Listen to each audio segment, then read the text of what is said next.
Alright, well, good afternoon sa inyo mga patotoy, no? So, Uncle Porch na naman pala ngayon. It's year 2026, no? Bale, still the same goal. New Year's resolution, no? Naway, mas mag-improve pa, oh, no? Tas or lumawak yung ating pagbebeta ng kaalaman at mga idea at mag-upgrade yung mga system natin. No? So, hindi pa natin susukuhan yung pagbebeta natin, guys. Kasi, again, ang pinaka-priority ko po, mga bossing madam, mga patutoy, no? Kung di natatanong is hobby po, okay? So, dahil marami lang akong mga tab dito kasi isinama ko lang din syempre na mag-breed tayo tapos mag-out. Okay, kumbaga win-win situation din. Makatulungan ito para pag-upgrade ng mga system, pambili ng pagkain nila, no guys? So, ngayong taong 2026, same old pa rin. Mag-breed pa rin tayo, no? So, mag-out at mag-upgrade ng mga system natin, guys, no? So, kagaya na ito, nagdagdag tayo ng 4 na tab, no? 42 liters para sa grow out, no? Ngayon, meron tayong sinasali ng mga, doon, RCG doon. Tapos ito, mga multi-neon. Para hindi mawala sa lista natin ang multi-neon bossing.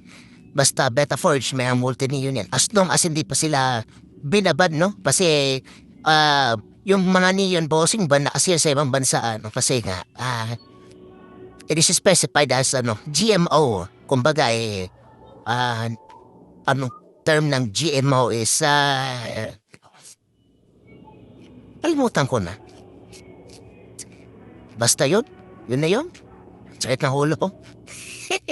So anyway, may ba tayo lilipat na galing sa pink na yan? Marami din yan dyan. Ililipat natin sa dito. Kasama na itong green na yan. Okay? Tapos yun. Well, mga alam natin yan, mga in-out natin.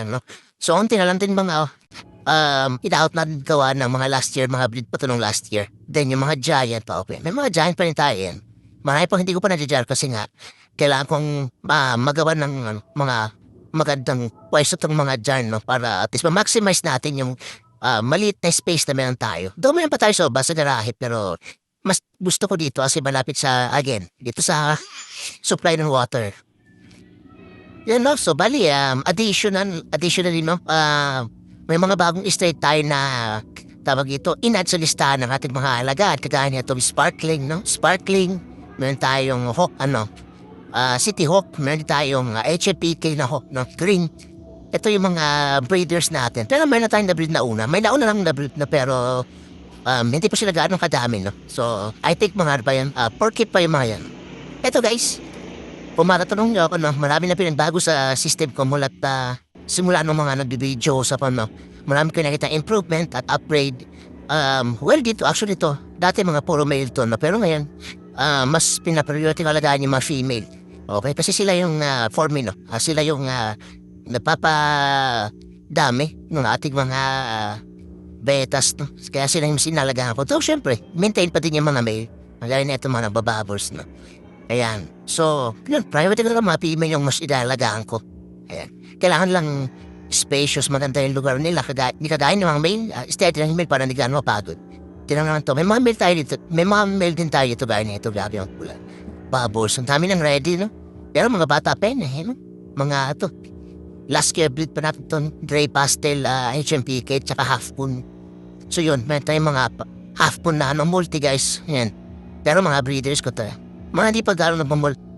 Yan, mga half moon na breeders. May tayong mga multi, mga MMC. Yan. So yun yung mga added natin, no? Added sa list natin, which is yung, again, Sparkling, Hawk, and City Hawk, no? Giant, still giant, may tayong giant dito. Yan. Ito, ready na rin to pero wala pa akong partner, okay lang yan. Ito sana Kaso medyo, hindi ko alam sa seller, sabi 5cm Kaso nung sinukat ko, 4cm lang, body only. Okay? Ang hinarap ko si 5cm body only, at least, no? 5cm. So, okay na yan. Charge to experience, no? Nakataka po, priority na selling. So, I'm not sure kung namali ba siya ng pagbigkas, no? Pero, ayun lang. Anyway, ano pa ba ang mga natin? Well, mag-upgrade tayo, mag-add pa tayo ng mga ganong bottles, liters.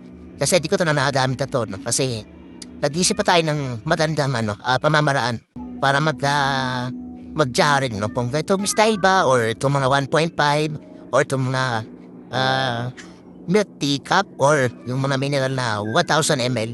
Yan. So, mamimili tayo ng kung anong klaseng setup ang gagawin natin para sa jarring. But for now, ito lang muna no, mga bossing. Madam no, salamat sa inyong pagtangkilik at panonood, pag-like and share ng live ko bossing no. Beta Polish to mga katutoy, maraming salamat sa inyo. Walang sawang suporta.